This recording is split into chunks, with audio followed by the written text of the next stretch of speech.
India गठबंधन ही इस देश के दलितों का भविष्य है, क्योंकि भारतीय जनता पार्टी खुले तौर पे SC ST OBC के खिलाफ है, संविधान के खिलाफ है, लोकतंत्र के खिलाफ है। संविधान और लोकतंत्र बचाना है, इंडिया गठबंधन को ही दलितों पिछड़ों को आगे बढ़ाना चाहिए, सपोर्ट करना चाहिए।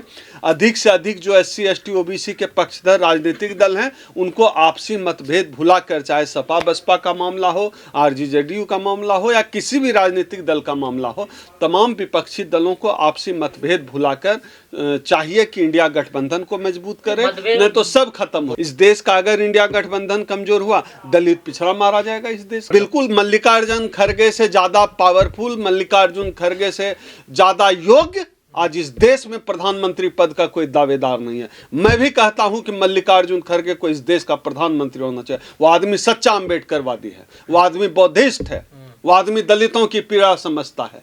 कांग्रेस अगर राहुल गांधी की कांग्रेस होगी तो वह कांग्रेस जो है दलितों के लिए बेहतर होगी, क्योंकि उनके एजेंडे दलितों के पक्ष में है। कांग्रेस ने दिया है दलितों को, मैं तो कह रहा हूं भारतीय जनता पार्टी ने छीना है। तमाम सरकारी संस्थान इस देश में किसने? भारतीय जनता पार्टी ने दिए।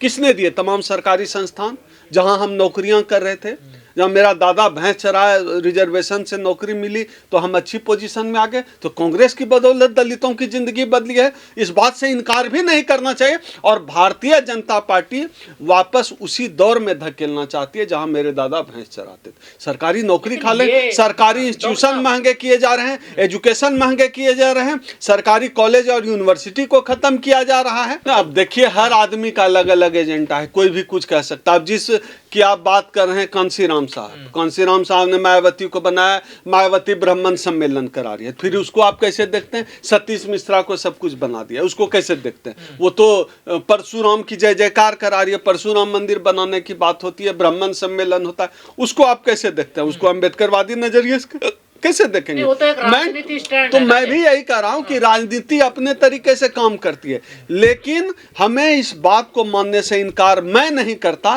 कांग्रेस ने अगर हमको दिया है, प्लान दिया है, ट्राइबल सब प्लान दिया है, शेड्यूल कास्ट को राशन में भागीदारी दी है, आरक्षण दिया है, सरकारी नौकरियां पैदा की है कांग्रेस ने, बैंकों का राष्ट्रीयकरण किया तो हमारे लोग, मेरा भाई बहाल हुआ, तो सरकारी बैंक था। पूरा क्यों नहीं हुआ अभी तक कांग्रेस? नहीं, आप सोचिए ना, कम से कम कांग्रेस में जितना लागू किया, हम जैसे लोग तो निकल के आगे, बोलने वाले लोग, अच्छा खाने वाले लोग, अच्छा कपड़ा पहनने वाले लोग, कांग्रेस ने इतना तो कर दिया।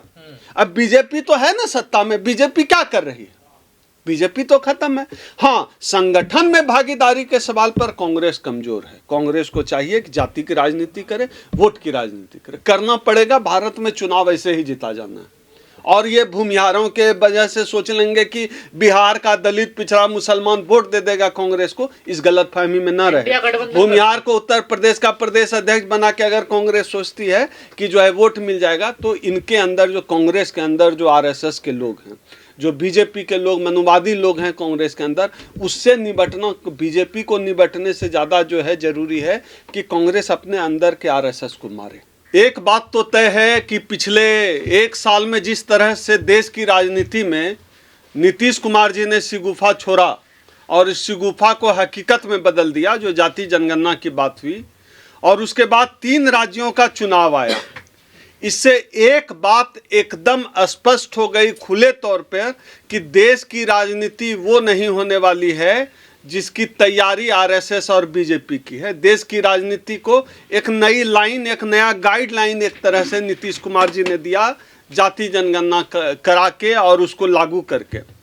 असल में क्या है, अब तक हम लोग देख रहे थे कि जाति जनगणना के खिलाफ बीजेपी खुलकर थी, कहीं खुलकर कहीं चुप होकर, लेकिन आमतौर पर यह एक धारणा बन गई कि बीजेपी जाति जनगणना के खिलाफ है, और है भी।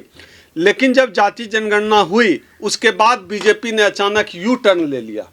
अब बीजेपी के अमित शाह भी कहने लगे कि जो है जाति जनगणना वो कराना चाहते हैं, और बीजेपी के नेता जिस तरह खुलकर पहले जाति जनगणना की बात करते थे, के खिलाफ बात करते थे, अब नहीं कर पा रहे हैं। इसका मतलब है कि 2024 की जो राजनीति है, पूरी राजनीति जो बीजेपी और RSS ने सोच रखी थी कि राम मंदिर के दम पर होगा, वो नहीं होगा। उसके पीछे एक और कारण है। आप देखिए, अभी जो 3 राज्यों के चुनाव हुए, किस तरह से जो है मुख्यमंत्री बनाया गया भारतीय जनता पार्टी द्वारा। कांग्रेस कुछ करती है तो समझ में आता है। भारतीय जनता पार्टी यादव मुख्यमंत्री बना रहे हैं। खेल समझिए इस खेल को। इसका साफ मतलब है कि यह सारा असर जो पूरे देश में जो जाति जनगणना की जो बहस है, जाति जनगणना की जो डिबेट है, उसके असर में बीजेपी भी है, उनको पता है।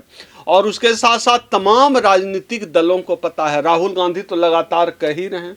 कांग्रेस तो अब मुझे लगता है बहुजनों के एजेंडे पर ही काम कर रही है।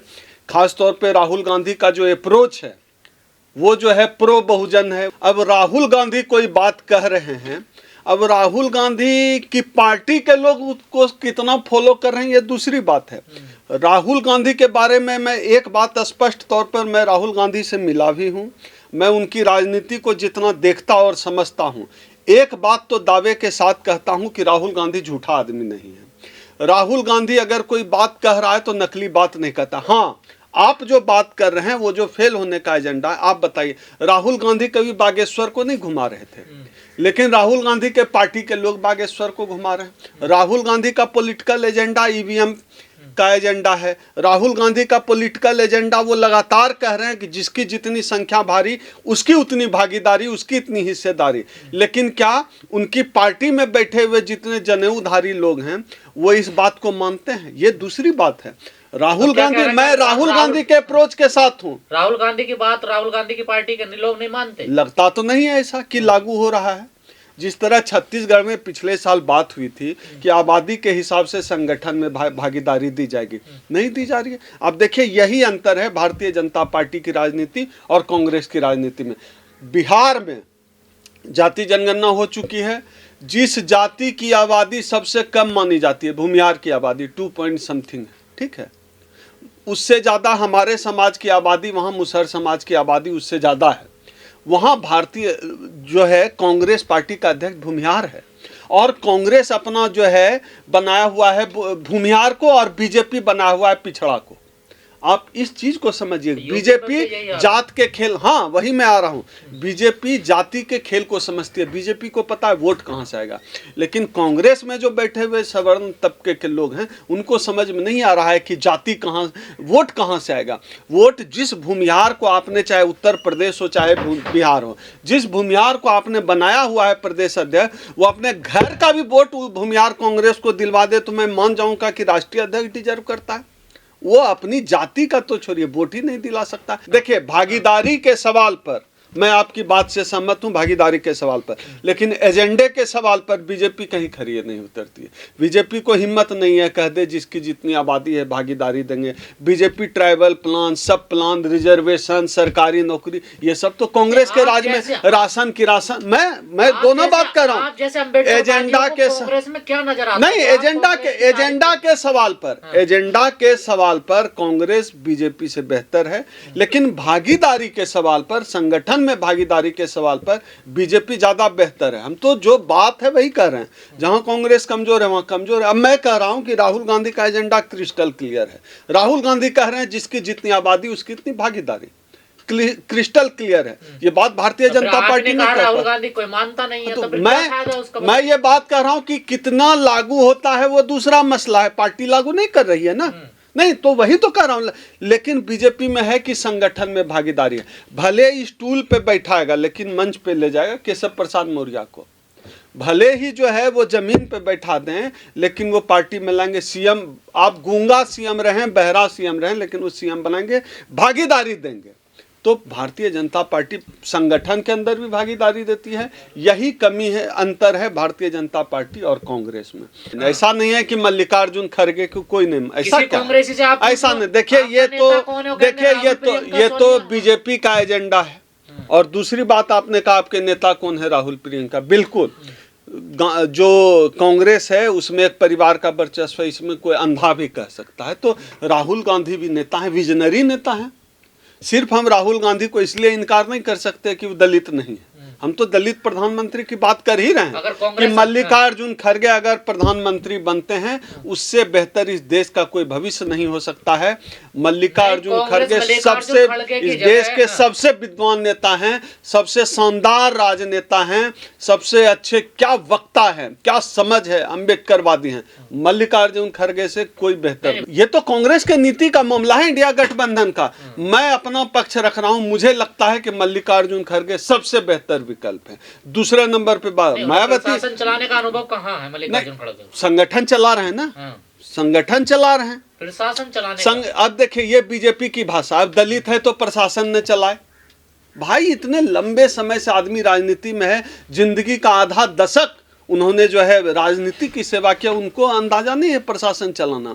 मल्लिकार्जुन खड़गे तमाम दूसरे सवर्ण नेताओं से बेहतर राजनेता हैं, बेहतर प्रशासक हैं। मैं मल्लिकार्जुन खड़गे से बेहतर कोई हो ही नहीं सकता है। मल्लिकार्जुन खड़गे आना चाहिए।